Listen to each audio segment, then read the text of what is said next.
अस्सलाम वालेकुम, मैं हूं दिल इम्तियाज़ और आप देख रहे हैं तख्ती ऑनलाइन। आज की साइंस हमें ये बताती है कि हमारी कायनात में, हमारी यूनिवर्स में 2 ट्रिलियन गैलेक्सीज कहकशाएं एग्जिस्ट करती हैं। लेकिन जब भी हम टेलीस्कोप के ज़रिए इन कहकशाओं को देखने की कोशिश करते हैं तो 175 बिलियन कहकशाओं से ज़्यादा कहकशाएं हमें मिलती नहीं हैं। फिर किस बेसिस पर साइंसदान ये अंदाज़ा लगा रहे हैं कि हमारी पूरी ऑब्जर्वेबल कायनात में 2 ट्रिलियन गैलेक्सीज मौजूद हैं?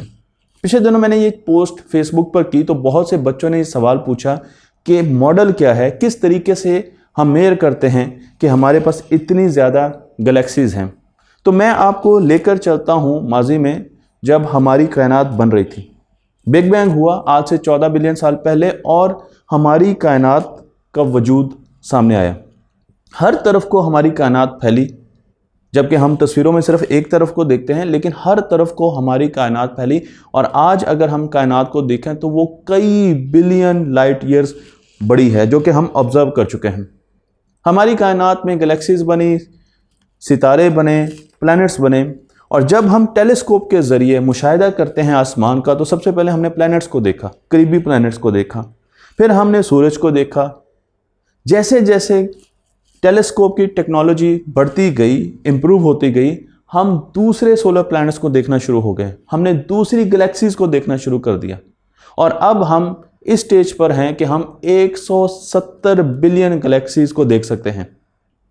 लेकिन कहाँ 2 ट्रिलियन गैलेक्सीज और कहाँ सिर्फ 170 बिलियन गैलेक्सीज? तो वजह क्या है? मैं आपको लेकर चलता हूं एक साइंसदान की तरफ जो कि अदील इम्तियाज़ है, और वो कोशिश कर रहा है कि वो कायनात की तमाम गैलेक्सीज को देख सके। क्योंकि वो एक देसी साइंसदान है, इसलिए उसने सोचा कि वो एक बहुत बड़ी टेलीस्कोप बनाएगा और वो टेलीस्कोप बहुत ज़्यादा फोटॉन्स इकट्ठे करेगी।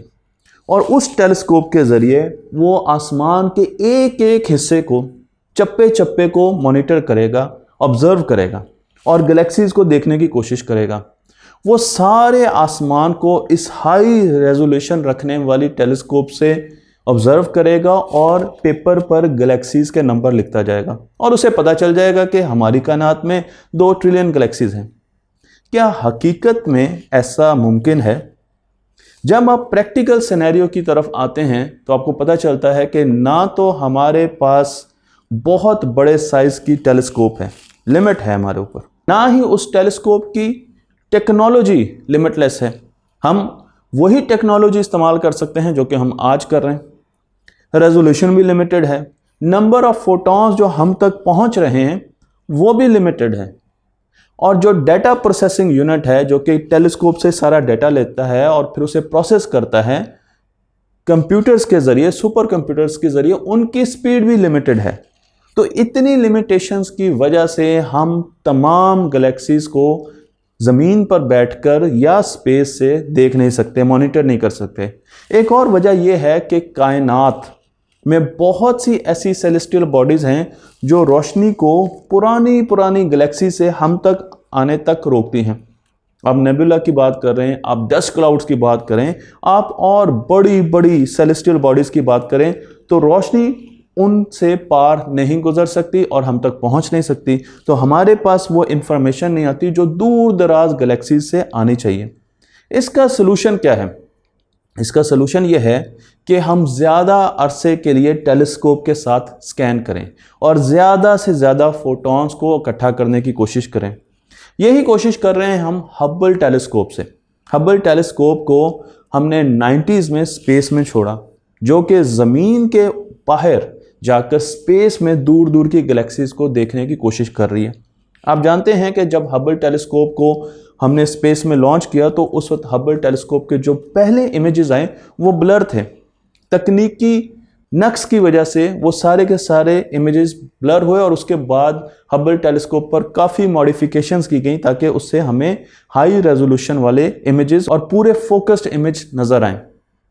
जब हबल टेलीस्कोप ने जाकर आसमान को जांचना शुरू किया तो हमने आसमान का एक बहुत छोटा सा हिस्सा, जो एल शेप हिस्सा है, उसकी तरफ फोकस किया और हमने सोचा कि सबसे पहले इस एल शेप हिस्से में, जहां पर हमें कुछ नज़र नहीं आ रहा, हम हबल टेलीस्कोप को इसकी तरफ रखेंगे और बड़े दिनों तक इसको ऑब्जर्व करेंगे। हमने तकरीबन 1 हफ्ते तक उस हिस्से को ऑब्जर्व किया जहां बज़ाहिर हमें कोई गैलेक्सी नज़र नहीं आ रही थी, और जब डाटा कलेक्ट किया गया और उस डाटा को प्रोसेस किया गया तो हमें पता चला कि वहां पर तो बहुत सी गैलेक्सीज हैं, वहां पर तो हर जगह पर गैलेक्सीज ही गैलेक्सीज है। मैं आपको ये इमेज यहां पर दिखा भी रहा हूं तो आप देख सकते हैं कि आपको हर जगह पर गैलेक्सीज नजर आ रही हैं। थाउजेंड्स ऑफ, हजारों नई गैलेक्सीज वहां पर मौजूद थी। तो हमारा शक ठीक गुजरा कि बहुत सी ऐसी गैलेक्सीज हैं जो हम तक अपनी रोशनी नहीं पहुंचा पा रही, और उसकी वजह यह है कि हमारी कायनात फैल रही है, हमारी स्पेस फैल रही है। स्पेस एक ऑब्जर्वर के पास कम फैल रही है, यानी मैं अगर यहां पर मौजूद हूं और मैं स्पेस को देख रहा हूं तो मेरे पास स्पेस कम रफ्तार से फैल रही है, दूर जा रही है मुझसे। लेकिन अगर मैं दूर की गैलेक्सीज को देखूंगा, दूर के सेलेस्टियल बॉडीज को देखूंगा, तो वो बहुत तेजी से मुझसे दूर जाएंगे। उनकी स्पीड ऑफ लाइट से भी ज्यादा होगी, इसलिए वो रेड शिफ्ट होते हैं। तो हम जब दूर की गैलेक्सीज को देखते हैं तो वो रेड शिफ्टेड हैं, और जब गैलेक्सीज रेड शिफ्ट में जाती हैं तो उस वक्त वो हबल टेलीस्कोप के जो ऑब्जर्वेबल स्पेक्ट्रम है उससे बाहर चली जाती हैं। तो अब हबल टेलीस्कोप दूर जाने वाली गैलेक्सीज को देख नहीं सकती। तो पहले तो ये गैलेक्सीज हमारे ऑब्जर्वेशन से बाहर चली गई। उसके बाद बहुत सी ऐसी गैलेक्सीज हैं जिनसे हमें रोशनी आ ही नहीं रही। वो हैं तो सही, हमारे पास हैं, लेकिन वो इतनी ब्राइट नहीं है कि उनकी रोशनी हम तक पहुंच सके। तो हबल टेलीस्कोप उनको भी नहीं देख सकती है, वो गैलेक्सीज भी मिस हो गई। लो मास गैलेक्सीज भी मिस हो गई। तो ये वो बहुत सी ऐसी कंडीशंस हैं जिनकी बेसिस पर हम ये कह सकते हैं कि हबल टेलीस्कोप ने जो इस एल शेप एरिया में, छोटे से हिस्से में आसमान के थाउजेंड्स ऑफ गैलेक्सीज देखी हैं, अभी और भी बहुत सी ऐसी गैलेक्सीज हैं जो कि इसने मिस की हैं और जो कि हमें नजर नहीं आ सकती। हबल ने अपने आप को रीवैम्प किया और उसके बाद 2003 में और फिर 2009 में हमने छोटे छोटे हिस्सों को दोबारा ऑब्जर्व करना शुरू कर दिया। Hubble extreme deep field images इनको कहते हैं, जो कि अल्ट्रावायलेट, विजिबल लाइट और इंफ्रारेड, अब स्पेक्ट्रम हमारा बड़ा हो गया, इसमें हमने गैलेक्सीज को मॉनिटर करना शुरू कर दिया, ऑब्जर्व करना शुरू कर दिया। मैं आपको बताता हूं कि हबल XDF जो मैंने आपको अभी बताया, ये जो हमारे पास इमेज है, ये आसमान के एक बहुत से छोटे हिस्से का इमेज है। अगर इतने एरिया के 32 मिलियन और पैचेस रखे जाएं तो पूरा आसमान कवर हो जाता है। यानी इतने ही एरिया जो हमने हबल टेलीस्कोप से, हबल XDF से मॉनिटर किया या ऑब्जर्व किया, इसके 32 बिलियन ऐसे टुकड़े हम रखें तो हम पूरा आसमान कवर कर सकते हैं। और इसे हमने 50 दिनों तक मॉनिटर किया। एक तो हबल रीवैम्प हो गई और उसके बाद हमने 50 दिनों तक इसको ऑब्जर्व किया। 10 सालों की सारी तस्वीरें भी हमने इसके अंदर डाली। तो हम डाटा और ज़्यादा लेते जा रहे हैं और हमने इसको स्टैक किया, और जब हमने इसकी प्रॉपर स्टैकिंग करके इसे प्रोसेस किया तो हमें 5500 गैलेक्सीज नज़र आई। 5500 गैलेक्सीज हमें नज़र आई। इन 5500 गैलेक्सीज को जब आप 32 मिलियन को, कि अपने पूरे आसमान में देखना है कितनी गैलेक्सीज है, तो जब आपने 32 मिलियन से मल्टीप्लाई किया तो आपके पास 176 बिलियन, 176 बिलियन गैलेक्सीज नज़र आती हैं। तो हम अब तक जो ऑब्जर्व कर चुके हैं, जो गैलेक्सीज जिनसे फोटॉन्स हमें आ चुके हैं, वो 176 बिलियन गैलेक्सीज हैं। अगर हम जेम्स वेब टेलीस्कोप की बात करें तो वो और गैलेक्सीज देख सकेगी, लेकिन 176 से भी आगे कितना जाएंगे। जबकि मैं आपको ये बता रहा हूं कि हमारे साइंसदान ये कह रहे हैं कि कायनात में, ऑब्जर्वेबल कायनात में, वो कायनात जिसका हम मुशाहिदा कर सकते हैं, उसमें 2 ट्रिलियन गैलेक्सीज हैं। तो ये नंबर कहां से आया? जब हम टेलीस्कोप में तरक्की कर रहे थे तो पैरेलल में हम सुपर कंप्यूटर्स पर कायनात के मॉडल्स भी बना रहे थे। हम सुपर कंप्यूटर पर ऐसे सॉफ्टवेयर से कायनात के मॉडल बना रहे थे जिनमें हम उसे इंग्रेडिएंट दे रहे थे कि कायनात किन चीज़ों से बनी है।